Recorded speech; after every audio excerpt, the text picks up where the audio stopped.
नुपुर शर्मा के जरिए जिस टीवी चैनल पर बैठकर ये बात कही गई थी, पैगंबर मोहम्मद सल्लल्लाहु अलैहि वसल्लम के खिलाफ अभद्र भाषा का इस्तेमाल किया गया था और विवादित टिप्पणी की गई थी, उसमें नविका कुमार उस शो को चला रही थी और उसमें जो पैनलिस्ट मौजूद थे उसमें डॉक्टर तस्लीम रहमानी भी मौजूद थे, जो कि MPCI के नेता हैं।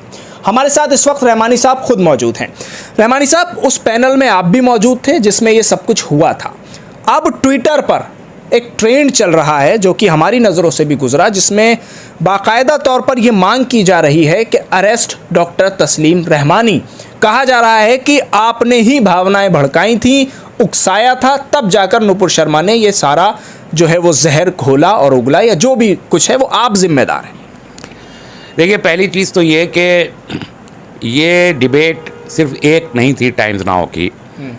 उसी दिन शाम को 5 बजे न्यूज़ 24 पर जो डिबेट थी, ज्ञानवापी मस्जिद के सिलसिले में डिबेट उस दिन सारे चैनल्स पे हुई। 5 बजे न्यूज़ 24 की डिबेट पे एग्जैक्टली यही वर्ड्स इस औरत ने कहे।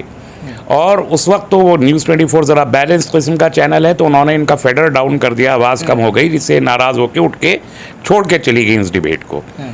दूसरी बार शाम को 7 बजे रिपब्लिक हिंदी, जो है रिपब्लिक भारत के नाम से हिंदी चैनल है, उस पर भी ज्ञानवापी पर ही डिबेट हुई। वहाँ भी इन्होंने एग्जैक्टली यही वर्ड्स मिनोहन, उसको कोई भी देख सकता है, ये दोनों डिबेट यूट्यूब पे अवेलेबल हैं। 26 मई की शाम को 5 बजे और 7 बजे दोनों जगह इन्होंने कहा। रिपब्लिक वाली डिबेट में तो मैं पैनलिस्ट भी नहीं था, वहाँ मैं था ही नहीं, मैंने बाद में वो डिबेट देखी तो उसमें मुझे ये मिला। फिर 9 बजे तीसरी मरतबा इन्होंने ये बात कही। तो एक ही चीज़ को एक पैनलिस्ट 3 मरतबा कह रहा है अलग अलग चैनल्स पे, अलग अलग टाइमिंग्स में, तो ये प्रोवोकेशन नहीं हो सकता, ये इंटेंशनल था, प्लान्ड था। ये किसी एक पैनलिस्ट की वजह से नहीं था, बल्कि उनके अपना पार्टी की लाइन, पार्टी लाइन थी, ये बीजेपी की लाइन थी जो ये ले रही थी। वजह, मकसद यही था कि प्रोवोकेशन बढ़े। उस पैनल में जो 9 बजे टाइम्स नाउ का था, 6 आदमी मौजूद थे, मैं अकेला नहीं था।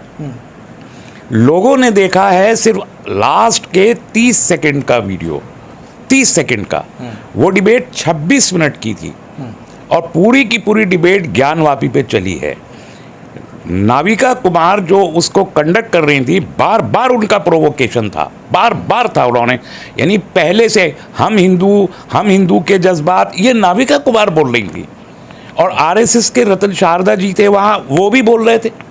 तो ये सारा का सारा उनका, 2 और एक कांग्रेस का पैनलिस्ट और एक MIM का पैनलिस्ट, असल झगड़ा उसमें उन दोनों से हुआ। वो डिबेट किसी के पास है नहीं, वो है ही नहीं। उन्होंने तो डिबेट को डिलीट कर दिया अपने यूट्यूब के चैनल से, टाइम्स नाउ ने। लेकिन मेरे पास है। लेकिन घेरे में रहमानी साहब को क्यों लिया जा रहा है? इसलिए लिया जा रहा है कि आखिर में जब वो ये चीज़ें बोल रही थी तो फ्रेम में मैं मौजूद था।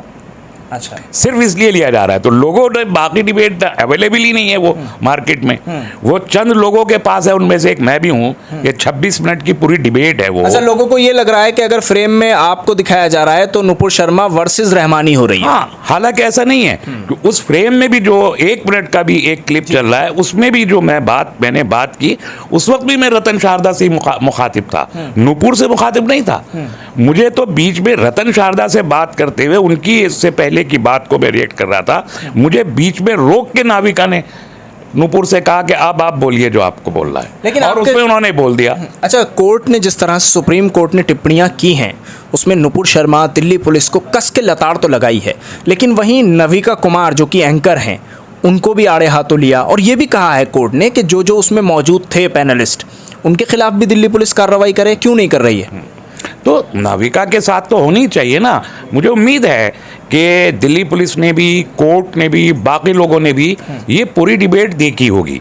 पब्लिक डोमेन में नहीं है, लेकिन डिबेट तो अगर मेरे पास है तो उन लोगों के पास भी होगी। और मेरा ख्याल है टाइम्स नाउ ने भी पूरी डिबेट का कंटेंट प्रोवाइड किया होगा कोर्ट को भी और पुलिस को भी। तो जब किसी ने भी कोई डेरोगेटिव बात कही ही नहीं है, किसी ने नहीं कही है। ज़्यादा से ज़्यादा ये कहा जा सकता है कि जो कांग्रेस के स्पोक्स पर्सन थे और जो MIM के स्पोक्स पर्सन थे, वो लोग इस बात को इंसिस्ट कर रहे थे कि ये फव्वारा है, जबकि बीजेपी के और RSS के तर्जुमान और जो वकील थे विष्णु शंकर जैन, वो भी उस डिबेट के इब्तदाई हिस्से में थे, बाद में वो चले गए थे। वो भी इसको, अब जाहिर है कि विष्णु शंकर जैन तो उस मुकदमे के एक वकील हैं, तो उसको शिवलिंग ही कहेंगे, आरएसएस और बीजेपी भी वही कहेगी। वो उसे इंसिस्ट कर रहे थे, कांग्रेस और एमआईएम उसको फव्वारा इंसिस्ट कर रहा था। मैंने तो दोनों में से एक लफ्ज नहीं बोला, मैंने वो लफ्ज बोला जो सुप्रीम कोर्ट ने बोला। बाद में फिर नाविका ने भी वही रिपीट किया कि ये स्ट्रक्चर तहफ़्फ़ुज़ में है सीआरपीएफ के, तो जो सुप्रीम कोर्ट बोल रहा है वही तो मैं बोलूंगा ना। अच्छा, एक चीज़ ये बताइए रहमानी साहब, एक डिमांड बाकायदा उठती है, मुस्लिम तंजीमों की तरफ से भी उठती है कि भाई जो मुसलमान डिबेट में जाते हैं उनको इस तरह के जो हसास मौजू हैं उन पर डिबेट में नहीं जाना चाहिए, क्योंकि डिबेट में क्या होता है वो सब देखते हैं। ये भी कहना है, जैसा कि आप अभी कह रहे हैं कि मैं उसमें बोला भी नहीं हूँ, लेकिन मुझे सिर्फ फ्रेम में दिखाया गया और उससे आवाम ने ये समझा है और उन लोगों ने ये समझा है कि ये नुपुर शर्मा वर्सेस रहमानी हो रही थी, क्योंकि मुसलमान थे आप वहाँ डिबेट शो में, तो इसलिए ये सब हुआ। तो क्यों नहीं छोड़ देते डिबेट शो में लोग जाना? क्यों जाते हैं डिबेट शो में? जब ये इस तरह का प्रोपेगेंडा होता है तो कम से कम डिबेट शो में जाना छोड़ देना चाहिए। आपको अपने यहाँ लोगों को बुलाना चाहिए, मीडिया वालों के, भाई हम यहाँ अपनी बात रखेंगे, 1 to 1 करेंगे, अखाड़े में नहीं बैठेंगे। देखिए, मुझे तो 20 साल हो गए, आज की तो बात नहीं है मेरे लिए, और मैंने एक पॉलिटिकल पर्सन की हैसियत से शुरू किया था। 20 साल पहले मैंने जब मुस्लिम पॉलिटिकल काउंसिल बनाया था तभी से है, यानी 29 जुलाई 2001 में मुस्लिम पॉलिटिकल काउंसिल जब बनाया था तभी से मैं डिबेट्स में हूँ, आज से नहीं हूँ, और पॉलिटिकल पर्सन की हैसियत से हूँ, उसी हैसियत में जाता हूँ। मैंने ना कभी ये दावा किया कि मैं मिल्लत की तर्जुमानी कर रहा हूँ, ना मैंने ये कभी दावत किया कि मैं लीडर हूँ। मैं अपनी ऑर्गेनाइजेशन के एक जिम्मेदार की हैसियत से जाता हूँ। सुबह से शाम तक बैठ के सब चीज़ें पढ़ता हूँ, 13 अखबार रोज़ाना पढ़ता हूँ, सारे चैनल रोज़ाना देखता हूँ, इस्लामिक हिस्ट्री को पढ़ता हूँ, कुरान हकीम को पढ़ता हूँ। इसके बावजूद मैं इस्लामिक स्कॉलर ना हूँ, ना मेरा ये दावा है। तो मैं इस मुल्क के जो पॉलिटिकल स्पेक्ट्रम में जो चीज़ें हो रही हैं उस पर मेरी राय क्यों नहीं जानी चाहिए मुल्क के सामने? मैं वो ऑर्थोडॉक्स मुस्लिम नहीं बन सकता जो इंडिया की, भारत की, अपने मुल्क की मेन स्ट्रीम से अलग कट के खड़ा हो जाए। क्यों हो जाऊं? मैं नहीं होना चाहता।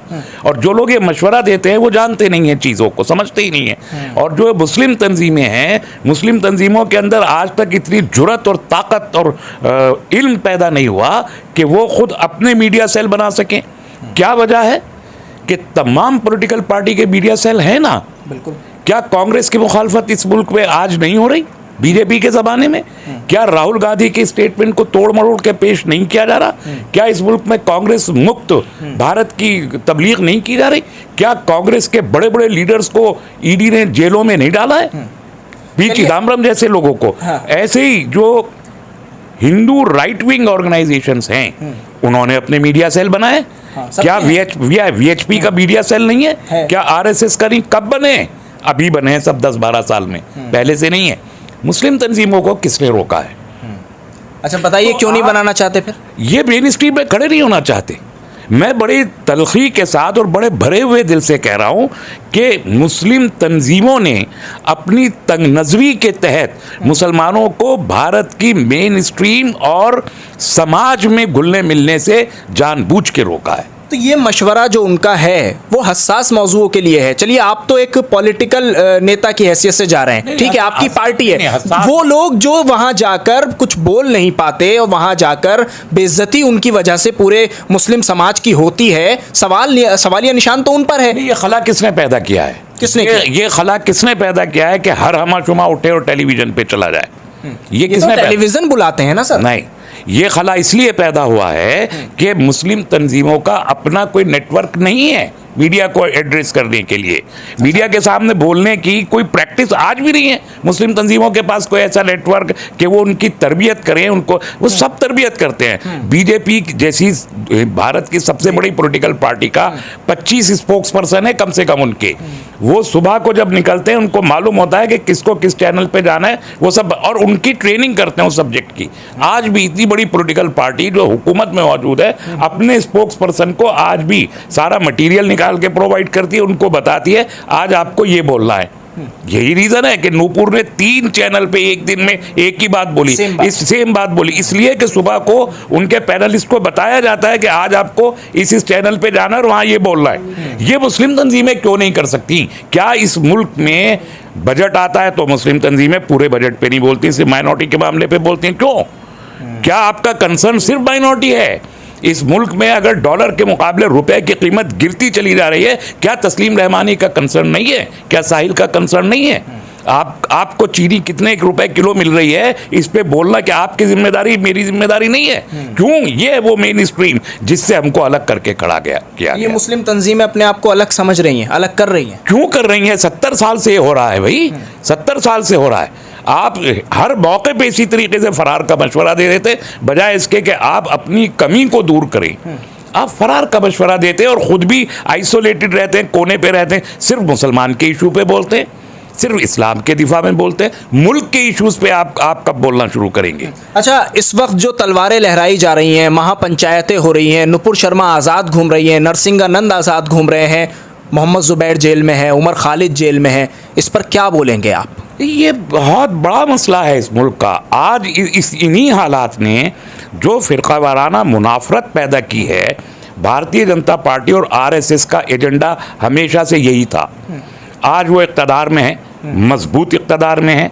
जो अपोजिशन की पॉलिटिकल पार्टी है, सेकुलर पॉलिटिकल पार्टी है, आज वो मैदान में कहाँ हैं? उनको आना चाहिए इसके लिए मैदान में। और आप देखिए, कांग्रेस अगर स्टेप लेती है तो राहुल गांधी को सेव करने के लिए लेती है। ईडी में राहुल गांधी की पेशी होती है तो कांग्रेस सड़क पे आ जाती है। राहुल गांधी के बयान को तोड़ मड़ोड़ के पेश किया जाता है, राजस्थान और छत्तीसगढ़ जैसी स्टेट्स में एफआईआर हो जाती है, एंकर गिरफ्तार कर लिया जाता है ना। लेकिन मुल्क में फिरका वाराना मुनाफरत को फैलाया जा रहा है, इसके लिए कांग्रेस सड़क पे आती हुई दिखाई दी है, बयान दिए हैं, ट्वीट किए हैं, सड़क पे आए। समाजवादी पार्टी सड़क पे आई है जिसने मुसलमानों का वोट लिया। बीएसपी सड़क पे क्यों नहीं आई? कम्युनिस्ट पार्टियां सड़क पे कहां हैं? तो ये तमाम अपोजिशन पार्टियों को भी सड़क पर कौन आएगा फिर? क्योंकि लड़ाई तो मुसलमानों की है ना, तो सड़क पर कौन आएगा? ये मुसलमानों की लड़ाई नहीं है, हरगिज नहीं है। तलवारें किसके खिलाफ लहराई जा रही है रहमानी साहब? पिस्टल किसको दिखाए जा रहे हैं? किसके लिए कहा जा रहा है कि लोहा इकट्ठा करो, इन जिहादियों से लड़ना है? तो फ्रंट पे तो मुसलमान पहले खुद आएगा ना। देखिए, ये एक सियासी हिकमत अमली के तहत मुसलमानों को अलामत बना के खड़ा किया गया है। ये पूरे मुल्क के खिलाफ है मूवमेंट कि आप हथियार का और हिंदू मुस्लिम मुनाफरत को शो करें। अगर मुल्क अनारकी की तरफ बढ़ता है तो जो आप नुकसान मुसलमान को पहुंचा रहे हैं वो हिंदू को भी वैसे ही पहुंचेगा। ये आप कैसे समझ रहे हैं? हिंदुओं को तो नहीं दिख रहा ना। नहीं, ये बताना पड़ेगा ना। यही तबलीग पॉलिटिकल पार्टीज को खड़े होकर करनी पड़ेगी, सिविल सोसाइटीज को खड़े होकर करनी पड़ेगी कि अकेले किसी एक तबके का नुकसान नहीं है। अनारकी जब फैलती है, एक चाउटिक कंडीशन जब पैदा होती है, तो मुल्क का हर एक इंसान उससे किसी न किसी तौर पर मुतासिर होता है। श्रीलंका की बिल्कुल ताज़ा मिसाल उसके सामने। श्रीलंका में खाली मुसलमान 10% 12% मुसलमान वहाँ भी रहते हैं। श्रीलंका में 80-85% हिंदू वहाँ भी रहते हैं, तमिलियन है, बुद्धिस्ट हैं, सब लोग रहते हैं। महंगाई जब बढ़ी और गवर्नमेंट ने कोलैप्स किया तो क्या खाली मुसलमान मुतासिर हुए?